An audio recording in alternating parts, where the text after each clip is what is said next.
So hello everyone, मेरा नाम है आदर्श पांडे और आप देख रहे हैं आइडल पॉलीमैथ एकेडमी। आज हम क्लास 12th का चैप्टर 1 पढ़ने वाले हैं जिसका नाम है इलेक्ट्रोस्टैटिक्स। जैसे कि सीधे इसके वर्ड से समझ में आता है इसके कि इलेक्ट्रोस्टैटिक्स का मतलब क्या। इलेक्ट्रो मतलब चार्जेस की बात कर रहे हैं और स्टैटिक्स का मतलब किसी रुकी हुई चीज की बात करते हैं। जब चार्जेस, इसका सीधा मतलब है चार्जेस एट रेस्ट, मतलब हम बात कर रहे हैं चार्जेस एट रेस्ट की। जब चार्ज रुका हुआ हो तब हम उसकी और उसकी प्रॉपर्टीज, उससे रिलेटेड और भी सारे कॉन्सेप्ट्स की हम बात करेंगे आज इस चैप्टर के अंदर। चलिए स्टार्ट करते हैं। सबसे पहले ही चार्ज है क्या हमको ये जानना है। चार्ज क्या है? Charge is a fundamental property of matter that causes a matter to experience electric and magnetic field both। Charge एक फंडामेंटल प्रॉपर्टी है किसी मैटर की जिसके वजह से उस मैटर में या तो इलेक्ट्रिक फील्ड या तो मैग्नेटिक फील्ड या तो दोनों एक्सपीरियंस करने को मिलता है मैटर के अंदर। उसको हम क्या कहते हैं? Charge. Charge is a fundamental property of matter. किसी भी मैटर की फंडामेंटल प्रॉपर्टी हो सकती है। चलिए, अब चार्ज को हम क्यू या स्मॉल क्यू से डिनोट करते हैं। इसकी यूनिट होती है कूलॉम, जिसको हम कैपिटल सी से डिनोट करते हैं। अब Q coulomb, 1 coulomb 1.67 into 10 to the power -19 के बराबर होता है। मतलब 1 चार्ज, हम 1 यूनिट चार्ज या 1 फंडामेंटल चार्ज जिसको हम कहते हैं, ये 1.67 into 10 to the power -19 coulomb के बराबर होता है एक फंडामेंटल चार्ज हमारा।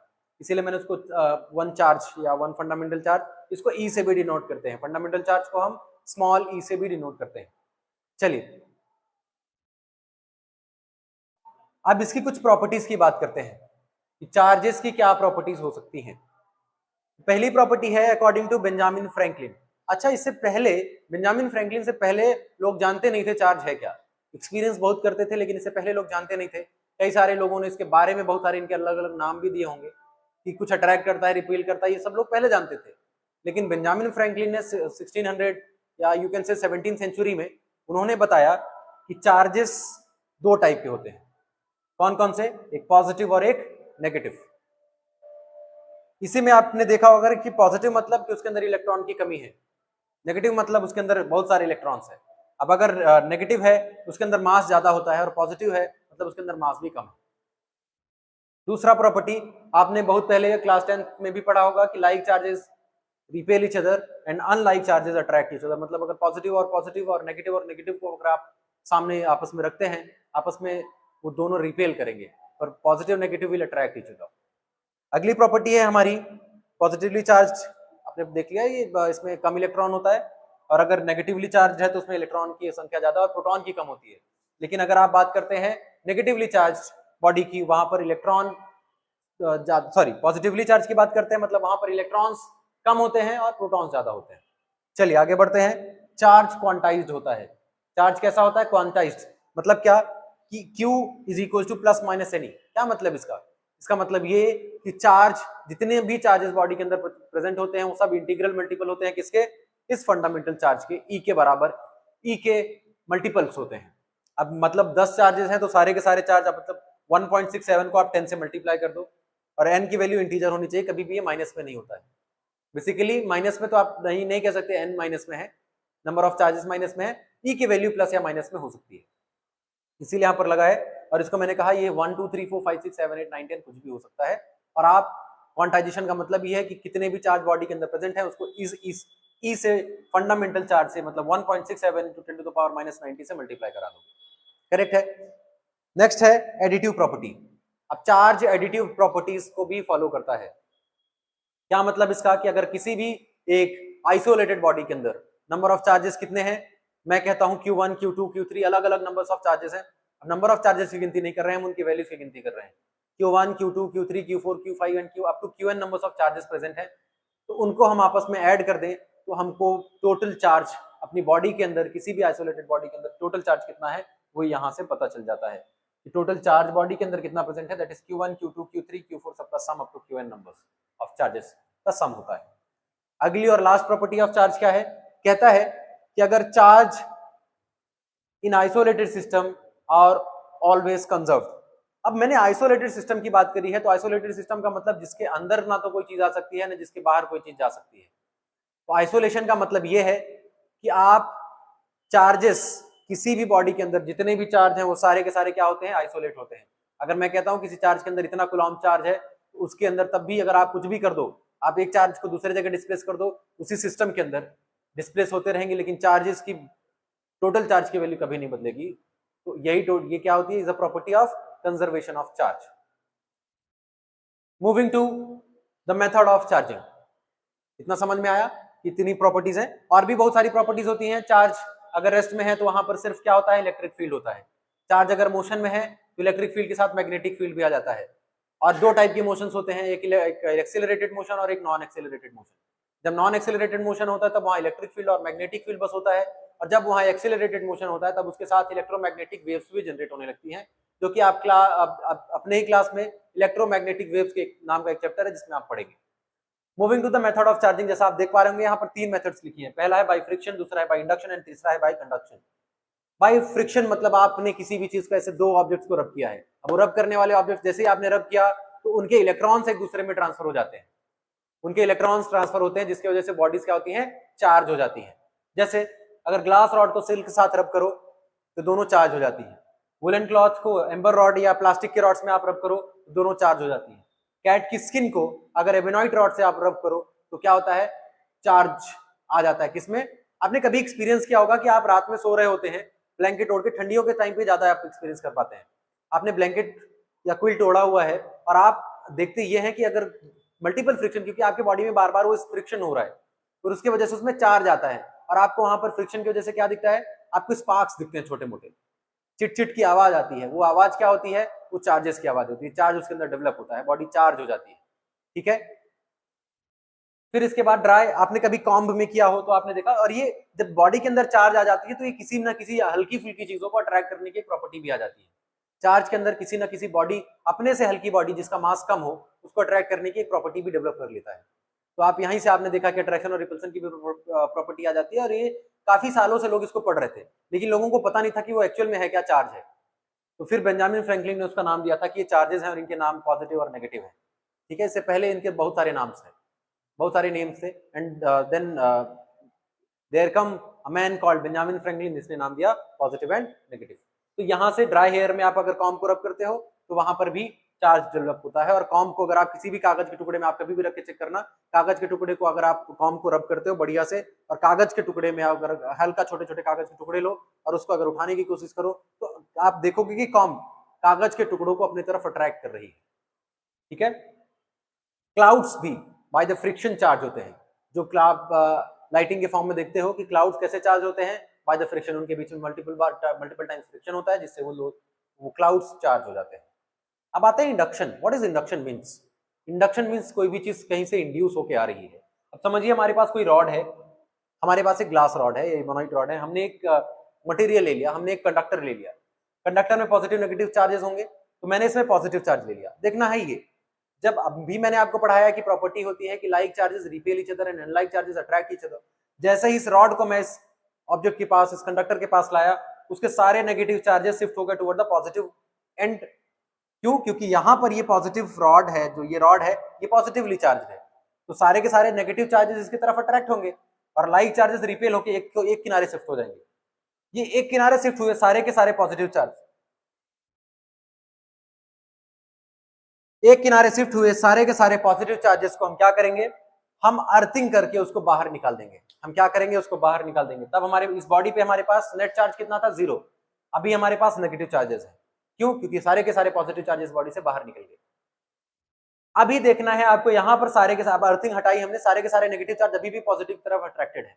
जैसे ही मैंने ये रॉड हटाई तो भाई सारे के सारे नेगेटिव चार्जेस हैं, like charges repel each other, और उनके रिपल्सन की वजह से सारे के सारे एक एक तरफ इक्वली डिस्ट्रीब्यूट हो जाएंगे उस बॉडी के अंदर, और बॉडी कैसे हो जाएगी, नेगेटिवली चार्ज हो जाएगी। तो उसको भी हम क्या कहेंगे, body is charged by, this process is termed as body charging of body by induction. अगला मेथड है कंडक्शन। कंडक्शन मतलब आप टच करके किसी कोई चार्ज बॉडी है जिसके अंदर बहुत सारा चार्ज है, आप उसको टच करो और आपकी बॉडी के अंदर ट्रांसफर हो जाए चार्ज। आपने कंडक्शन मोटर्स देखी होंगी, आपने कभी अगर एग्जांपल देखा हो, अगर ऐसा कभी किसी लैब में देखा हो कि एक मोटर होती है जिसकी वजह से बार बार चार्ज आता है, फ्रिक्शन की वजह से उसमें चार्ज आ जाता है। तो एक कंडक्टर प्लेट लगी होती है उसमें, जिसमें जैसे ही आप हाथ रखते हैं, क्योंकि वो चार्ज है, आपके बाल ऊपर उठने लगते हैं, मतलब आपकी बॉडी में भी चार्ज आ जाता है। ठीक है, बाय टचिंग जो चार्ज हो, बॉडी जो चार्ज हो, उसको क्या कहते हैं, उस प्रोसेस को कहते हैं कंडक्शन प्रोसेस कहते हैं। अगला टॉपिक है कूलॉम्स लॉ, बड़ा बेसिक है ये सब, कूलॉम्स लॉ भी बहुत ही बेसिक है, चलिए बढ़ते हैं उसकी तरफ।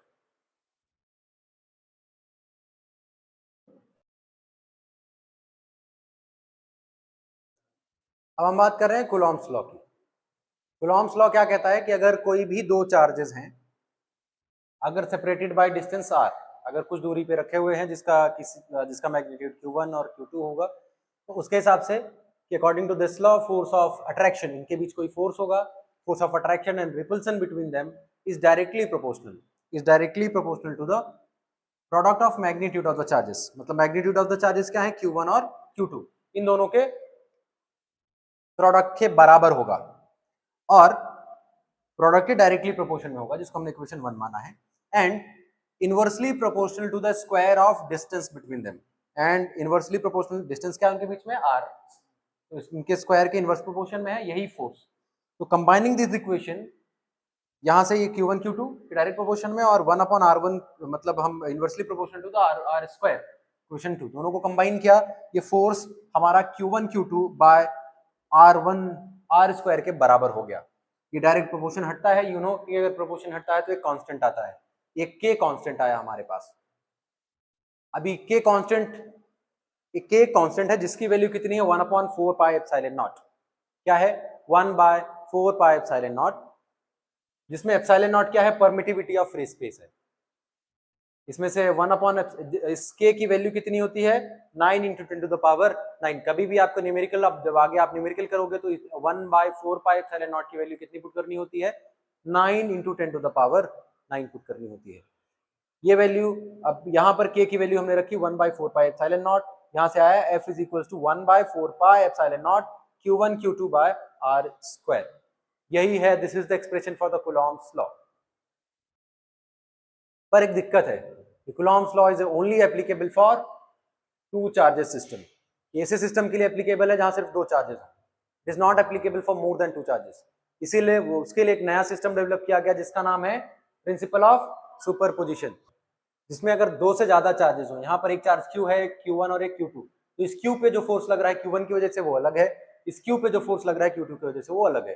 इसको मैंने शॉर्ट फॉर्म में लिखा है कि फिर कूलॉम लॉ के हिसाब से ही, क्योंकि दो अलग अलग चार्जेस का हम करेंगे, फिर इसके बाद हम चलेंगे नंबर्स ऑफ पार्टिकल्स के लिए। अगर मैंने देखा कि अगर इस q पे due to charge on force on q due to q1 क्या होगा, F1 that is equal to nothing but, यहाँ पर दोनों, क्योंकि चार्ज क्या है q और q1, q1 अपॉन इनके बीच की डिस्टेंस है r1 और इन दोनों के बीच की डिस्टेंस है r2, तो q1 अपॉन r1 स्क्वायर। वैसे ही force due to q2 on q1 is nothing but F2, और वो क्या हो गया 1/4 pi epsilon not q2 upon r square. अब इक्वेशन नंबर 1 और 2 से एक चीज हमको मिली कि अगर टोटल फोर्स हमको निकालना हो इस सिस्टम के अंदर कितना टोटल फोर्स है, तो वो होता है vector sum of the forces. अभी फोर्सेस क्या है, F1 एंड F2, इन दोनों का वेक्टर सम किया मैंने मैग्नीट्यूड्स का, क्या मिला मुझे 1/4 pi epsilon naught q1 by r1 square, and यहाँ पर F2 की value 1/4 epsilon not q2 by r2 square. यहाँ से मुझे दिखा 1/4 pi epsilon naught and 1/4 pi epsilon not common है, और इस दोनों में एक चीज और अगर कॉमन है तो क्या है, वो q इन दोनों में कॉमन है। मैंने q/4 पाई एप्सिलॉन नॉट को कॉमन ले लिया, मुझे अंदर यहाँ बचा q1 बाय r1 का स्क्वायर, यहाँ बचा q2 बाय r2 का square. On the similar way, अगर ये तो system for n numbers of particles के लिए अगर हमको करना हो, किसके लिए, n पार्टिकल्स के लिए। अब अगर यहीं पर ये फोर्सेस जहां पर F1 F2 है, वहीं पर फोर्स हमारा क्या हो जाएगा, F will be equal to nothing but F1 F2 F3 and ऐसे ही dot dot dot up to n numbers of forces के लिए अगर हो, वही वैल्यू सेम अगर हम यहाँ पर पुट कर दें 1/4 pi epsilon naught q1 by r1 square हो जाए, 1/4 pi epsilon not q2 by r2 square हो जाए, और अगर 3 है तो q3 बाय, क्योंकि एक सब में सारे, क्योंकि सारे के सारे फोर्सेस एक जगह लग रहे हैं, तो एक चार्ज उसमें कॉमन होगा, बाकी सारे चार्जेस अलग अलग होंगे और उनके बीच की डिस्टेंस भी अलग अलग होगी, r3 square plus dot dot dot up to qn upon rn का स्क्वायर। यहां तक हम सम करेंगे, तो यहां फिर वही सारी चीजें कि मुझे q by Q by 4 pi epsilon not common मिल गया, अंदर बचा Q1 by R1 square, Q2 by R2 square plus Q3 by R3 square and plus dot dot dot Qn by Rn का स्क्वायर। मुझे इतनी चीजें मिली। अगर मैं, आपने अगर पहले भी कभी पढ़ा है तो सम ऑफ ऑल के फॉर्मेट में दिख रहा है, अगर मैं इसको इस तरीके से लिखूं, समेशन ऑफ आर आई, इसको मैं लिखूंगा summation of Q I upon R I, where I कहां से स्टार्ट होगा, आई स्टार्टेड है, आई इज इक्वल टू 1 से लेके n तक, आई फ्रॉम 1 टू लेके n तक, क्यू आई आर आई, यही है हमारा for the n particle system के लिए। अगर हमारे पास उनके बीच नेट फोर्स निकालना है for the n particle system, तो we have to use this formula, that is q by 4 pi epsilon not, मतलब एक फोर्स को जिस पे सारा का सारा फोर्स लग रहा है, जिस चार्ज पे सारे के सारे फोर्सेस लग रहे हैं, उसको बाहर लिख के 4 पाई एप्सिलॉन नॉट एंड बाकी सारे चार्जेस का sum by upon their square of their distances. अभी हमने पढ़ा था Coulomb's law, principle of superposition. Coulomb's law की कुछ लिमिटेशंस हैं, कुछ उसके कैरेक्टरिस्टिक्स हैं। जैसे मैंने बात किया था it is applicable for 2 charges only, फिर उसके बाद हमने सुपरपोजिशन पढ़ा था, वैसे ही कुछ इसके कैरेक्टरिस्टिक्स मैंने अभी और लिखे हैं, जो कि लगभग मेरे पास 7 कैरेक्टरिस्टिक्स हैं। जैसे पहला है it is applicable for point charges only, हम बड़े चार्जेस के लिए ये कूलॉम लॉ एप्लीकेबल नहीं होता है, it is only applicable for point charges. जैसे अगर कुछ जैसे हमने कोई पॉइंट चार्ज लिया था, मैं आपको पॉइंट बता दूं, पॉइंट चार्ज मतलब ऐसे चार्जेस जिनकी मैग्नीट्यूड्स लगभग बहुत कम होते हैं, मतलब ये नहीं कहता कि मैं एकदम दे आर लगभग बहुत जीरो होते हैं या बहुत कम होते हैं, पर वो पॉइंट चार्जेस इसीलिए कंसिडर किए जाते हैं क्योंकि वो बहुत छोटे होते हैं बाय देयर मैग्नीट्यूड्स, तो ये सिर्फ उनके लिए एप्लीकेबल होता है।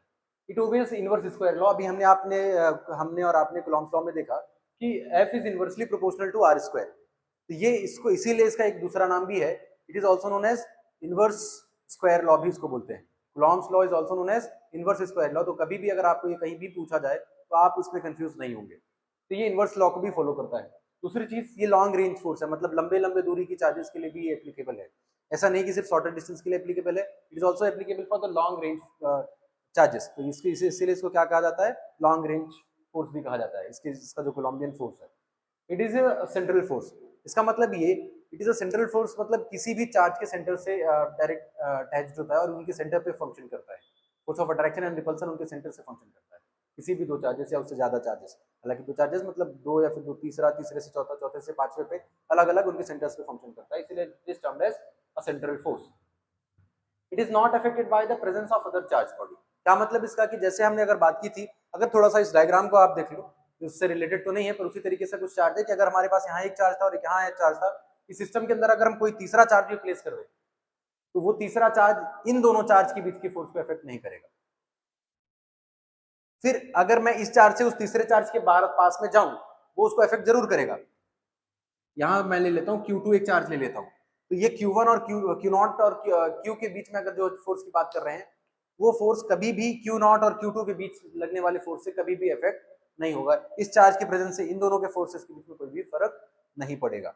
चलिए आगे बढ़ते हैं। अगला और आखिरी कैरेक्टरिस्टिक्स है, it obeys Newton's third law. ये एक्शन रिएक्शन को भी फॉलो करता है, जितना फोर्स उतना ही, जितना अट्रैक्शन उतना ही रिपल्सन भी, ये मतलब दोनों they have the same force और इनका opposite in direction, like something like that कि 2 चार्जेस हैं, दोनों एक दूसरे को अट्रैक्ट कर रहे हैं, दैट मींस जितना फोर्स सामने वाला चार्ज Q लगा रहा है उतना ही Q0 भी लगा रहा होगा, और दोनों एक ही डायरेक्शन मतलब एक ऑपोजिट डायरेक्शन में फंक्शन करते हैं, तो ये हम उस तरीके से कह सकते हैं it obeys Newton's third law भी को ऑबे करता है। अब इस यहां से कूलॉम लॉ हम खत्म करते हैं, आगे बढ़ते हैं। हालांकि कूलॉम लॉ खत्म नहीं होता है, हर जगह एप्लीकेबल है। अब आगे बढ़ते हैं, हमने चार्ज के बारे में पढ़ा, पर there is a thing that अभी एक टेस्ट चार्ज के बारे में एक डेफिनेशन आती है टेस्ट चार्ज, इसको बार बार हम यूज करते हैं इलेक्ट्रिक फील्ड इंटेंसिटी निकालने के लिए। क्या होता है ये, इज अ चार्ज, यहाँ पहले आप सबसे पहले आप सोर्स चार्ज क्या होता है उसके बारे में जानो। तो charge which produces electric field, उसको हम क्या कहते हैं, is called source charge.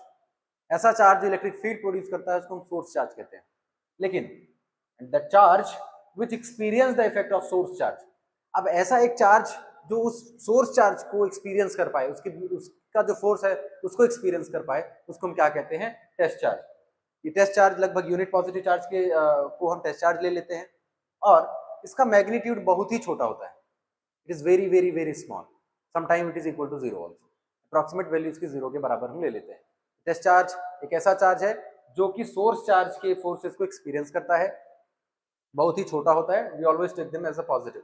It is denoted by Q naught, इसको हम डिनोट करते हैं। आगे बढ़ते हैं, यहां पर आता है electric field intensity. What is it? अब इलेक्ट्रिक फील्ड इंटेंसिटी क्या है? It is defined as the force experience per unit positive charge. कोई भी चार्ज है, जैसे मैं कोई भी चार्ज ले लेता हूं, ये कितने एरिया में उस फोर्स को एक्सपीरियंस कर पा रहा है। It is defined as the force experience per unit positive charge. तो इस फोर्स की, इस चार्ज के अंदर जो फोर्स है उसकी वैल्यू, उसका मैग्नीट्यूड, उसकी मैग्नीट्यूड कहां तक इफेक्ट डाल पा रहा है, कहां तक इफेक्ट कर पाएगा, वही उसका फील्ड होता है। वही इंटेंसिटी, उसी चार्ज की intensity on that field is termed as electric field intensity. It is denoted by E. E is equals to nothing but F upon Q naught. Force experience per unit positive charge, positive test charge, F upon Q naught. Where E is electric field, Q naught test charge है, F आप जानते हैं, F क्या है? F is a Coulombian force. E is a vector quantity, electric field intensity is a vector quantity. इसकी SI unit होती है Newton पर कूलॉम, या आप वोल्ट पर मीटर भी कह सकते हैं। इसका डायमेंशनल फॉर्मूला होता है m1 l1 t raise to power -3 a raise to power -1। यहाँ ये इलेक्ट्रिक फील्ड खत्म होता है। अब यहाँ पर we can put here also force की वैल्यू, लेकिन हमने यहाँ पर नहीं लिया। हमने इसको डिफाइन किया है इलेक्ट्रिक फील्ड, ये तो इसकी डेफिनेशन है। अब now we have the electric field intensity due to a point charge. एक पॉइंट चार्ज की वजह से इलेक्ट्रिक फील्ड इंटेंसिटी कितनी होती है वो हम यहाँ पर जानेंगे। समझते हैं, if there is a charge Q and Q naught. अगर समझते हैं एक सिस्टम है, अभी Q नॉट क्या है हमारा, ये Q नॉट हमारा टेस्ट चार्ज है। यहाँ प्रेजेंट एक Q, एक यूनिट चार्ज है, एक पॉइंट चार्ज है। वही इलेक्ट्रिक फील्ड इंटेंसिटी इस Q, इस पॉइंट चार्ज की वजह से क्या है वो हमको पता करना है। हम जानते हैं E इज इक्वल टू क्या होता है, F बाई Q नॉट। लेकिन उससे पहले हम ये भी जानते हैं यूजिंग कूलॉम्स लॉ कि अगर ये F नॉट फोर्स, ये Q नॉट पे कितना फोर्स लगा रहा है, वो कैसे पता लगेगा हमको कूलॉम्बियन फोर्स से पता लगेगा। तो F इज इक्वल टू हम जानते हैं 1/4 pi epsilon naught Q1 Q2 by R square. लेकिन यहाँ पर जो हमारे पास चार्जेस हैं वो है Q नॉट Q, यहाँ मैंने रखा Q नॉट Q, और इन दोनों के बीच की डिस्टेंस है R, वो मैंने रख दिया R स्क्वायर। तो यहाँ से फोर्स हमको क्या मिला, 1/4 pi epsilon naught Q naught Q upon R square. और हम जानते हैं, but we know that E is equal to F by Q naught. तो यहाँ पर F की वैल्यू रखने पर, यहाँ पर ये F की वैल्यू मैंने यहाँ रख दी इस इक्वेशन में। मुझे क्या मिला, 1/4 pi epsilon naught Q upon R square, और ये नीचे Q नॉट, ये यहाँ से, ये Q नॉट यहाँ से यहाँ पर डिवाइड में जाएगा, और ये Q नॉट आपस में कैंसिल हो जाएंगे। हमारे पास बचेगा electric field is equal to 1/4 pi epsilon naught Q upon R square. This is the expression for electric field intensity due to a point charge. अभी जैसे हमने किया intensity due to point charge, अब जैसे इससे पहले हमने सुपरपोजिशन पढ़ा था कि अगर एक से, क्योंकि since it is applicable for two charges Coulomb's law, ये फोर्स भी उसी के लिए है, तो ये दो चार्जेस पे एप्लीकेबल होगा। अगर what if there is multiple charges present, multiple charges यहाँ पर हमारे पास प्रेजेंट हो, जैसे यहाँ पर हमारे पास Q है, यहाँ पर मेरे पास कुछ दूरी पे ये R1 डिस्टेंस ले लो, ये Q1 ले लो, यहाँ पर हो जाए मेरे पास Q2 हो जाए, इसका डिस्टेंस कितना हो जाए, R2 हो जाए, फिर मेरे पास यहाँ पर Q3 हो जाए, इसका डिस्टेंस R3 हो जाए, एंड सो ऑन। ऐसे अगर मेरे पास Qn नंबर ऑफ चार्जेस हो जाए, कितने नंबर ऑफ चार्जेस हो जाए, मेरे पास Qn नंबर ऑफ चार्जेस हो जाए जिनकी डिस्टेंस Rn तक हो, तो व्हाट इफ अगर इतने सारे चार्जेस प्रेजेंट हो तो उसकी इलेक्ट्रिक फील्ड इंटेंसिटी कैसे निकलेगी। जैसे हमने प्रिंसिपल ऑफ सुपरपोजिशन किया था, आपको अगर याद है प्रिंसिपल ऑफ सुपरपोजिशन पे हमने क्या किया था, यही सेम फोर्सेस की वैल्यूज को हमने क्या किया था, वेक्टर सम कर दिया था। सिंस इज वेक्टर, अब ये इलेक्ट्रिक फील्ड भी एक वेक्टर क्वांटिटी है, इनको भी हम क्या कर देंगे, अब इसकी इलेक्ट्रिक फील्ड E1 हो जाएगी, इसकी E2 हो जाएगी, इसकी E3 और इसकी E4 हो जाएगी। इनके इलेक्ट्रिक फील्ड इंटेंसिटीज को भी हम आपस में क्या कर देंगे, ऐड कर देंगे। जैसे हम नेट इलेक्ट्रिक फील्ड अगर निकालना चाहें ई नेट, हमारी कितनी आ जाएगी, ई नेट हमारी आएगी लगभग E1 plus E2 plus E3 plus E3 plus dot dot dot up to En numbers of charges के लिए हमारी इलेक्ट्रिक फील्ड इंटेंसिटी आ जाएगी। अब यहाँ से E1 की वैल्यू मेरे पास, सिंस चार्ज हमारे पास क्या है Q1, क्योंकि बाकी सारे टेस्ट चार्ज और Q नॉट खत्म हो जाएगा, हमारे पास बचेगा 1/4 पाई एप्सिलॉन नॉट, सब में कॉमन है, इसको मैं बाहर लिख लेता हूँ, मैं इसको अलग से पहले से ही लिख लेता हूँ, सब में कॉमन रहेगा। जैसे सुपरपोजिशन सिमिलर वे पे ये भी रहेगा, थोड़ा जल्दी कर रहे हैं इसलिए, क्योंकि ताकि फटाफट हम उसको जितना हो सके उतने कम वीडियोस, उतने कम टाइम में वीडियोस को कवर कर पाए। यहाँ पर हमारे पास बचेगा Q1 अपॉन R1 का square plus Q2 upon R2 का square plus Q3 upon R3 का square and plus dot dot dot up to Q1 upon Rn का स्क्वायर। करेक्ट है, क्योंकि इससे ज्यादा तो हमारे पास बचेगा नहीं, Q1 R1, Q2 R2, Q3 R3। तो यहां आ जाएगा 1/4 पाई एप्सिलॉन नॉट। अगर इन सब में जैसे उसमें समेशन लगाया था from summation from QI RI का square where I is equal to 1 से लेके n तक, ये हमारा फॉर्मूला बन जाएगा। ये हमारा किसका फॉर्मूला बन जाएगा? ये फॉर्मूला बनेगा मेरा electric field for n numbers of particles, electric field intensity for n numbers of charges. जैसे यहां पर देखो, अब उन दोनों में सिमिलैरिटी क्या है? ये सारी चीजें सिमिलर है, बस डिफरेंस क्या है? यहां जहां 1/4 पाई एप्सिलॉन नॉट थी, वहां पर सुपरपोजिशन पे Q बाय या कोई एक चार्ज जिसको हमने कॉमन ले लिया था Q1/4 पाई एप्सिलॉन नॉट था। इसके अलावा बाकी इधर की सारी वैल्यू सेम है। ठीक है, तो मिलते हैं नेक्स्ट वीडियो में। पार्ट 1 सिर्फ इतना करते हैं, अगले वीडियो में हम मिलेंगे और भी आगे की चीजें बात करेंगे, जिसमें हम इलेक्ट्रिक फील्ड की बात करेंगे और भी बहुत सारी चीजों की बात करेंगे। अब हम बात कर रहे हैं इलेक्ट्रिक फील्ड लाइंस की। इलेक्ट्रिक फील्ड लाइंस होती क्या है? दे आर इमेजिनरी लाइंस और curve that drawn to visualize electric field. अब वो चार्ज की वजह से जो इलेक्ट्रिक फील्ड जनरेट होता है, उसको रिप्रेजेंट करने के लिए ऐसी कर्व्स, ऐसी इमेजिनरी लाइंस जो हम बनाते हैं, हम ड्रॉ करते हैं, उनको हम क्या कहते हैं? इलेक्ट्रिक फील्ड लाइंस कहते हैं। अब ये इलेक्ट्रिक फील्ड लाइंस के बड़े इंपॉर्टेंस है और इनके कुछ कुछ प्रॉपर्टीज हैं, चलिए उनको देखते हैं। पहली प्रॉपर्टी क्या कहती है? They start from positive charge and end at negative charge. मतलब वो पॉजिटिव से स्टार्ट होती हैं और एंड कहाँ होती हैं? नेगेटिव पे। कुछ ऐसा, पॉजिटिव से कुछ ऐसे वो स्टार्ट होती है, नेगेटिव पे कुछ इस तरीके से वो एंड होती है। सेकंड प्रॉपर्टी है density of the line represent the strength of the field. In lines की डेंसिटी जितनी ज्यादा होगी, मतलब यहां पर मैंने 1 2 3 4 5 6 7 8 10 लाइंस अगर बनाई, जैसे 10 लाइन है, अगर मैं इस लाइन को 20 कर देता तो यहीं पर इनकी स्ट्रेंथ ज्यादा होती एज कम्पेयर टू जिस चार्ज के ऊपर 10 लाइंस है। तो जितनी ज्यादा डेंसिटी होगी उतना ज्यादा स्ट्रॉन्गर फील्ड होगा, और जितनी कम स्ट्रेंथ होगी उतनी कम स्ट्रेंथ वाली इलेक्ट्रिक फील्ड होगी। उसी के अंदर लाइंस, अब नंबर ऑफ स्ट्रेंथ ज्यादा है, लोग ज्यादा हैं। जैसे अब आप एक एग्जांपल ले लो कि आदमी और कोई आदमी है जिसके पास 10 बाउंसर्स के साथ चलता है, कोई एक आदमी है जो 2 बाउंसर्स के साथ चलता है। अब अगर उसके 2 बाउंसर सारे उसके हमेशा उसके पास में रहते हैं, अब उसके 10 बाउंसर 10 इलाकों में अगर अलग अलग है, वो मोर स्ट्रॉन्गर। जिसके पास उसके 2 आदमी उसके एकदम क्लोजली चल रहे हैं, मतलब कोई अटैक करेगा तो they will help them out, they will protect that person. लेकिन अगर उसके 10 आदमी हर अलग अलग जगह पे, तो हम उस पर आसानी से अटैक कर पाएंगे, मतलब उसकी स्ट्रेंथ क्या है? कम है। उसी तरीके से अगर लाइंस भले कितनी भी हैं, पर उनको क्लोजर होना जरूरी है। Closer the lines stronger the field, और फार्दर द लाइन, मतलब लाइन अगर दूर दूर है तो the field will be weaker, उस पर अटैक करना बड़ा आसान हो जाता है।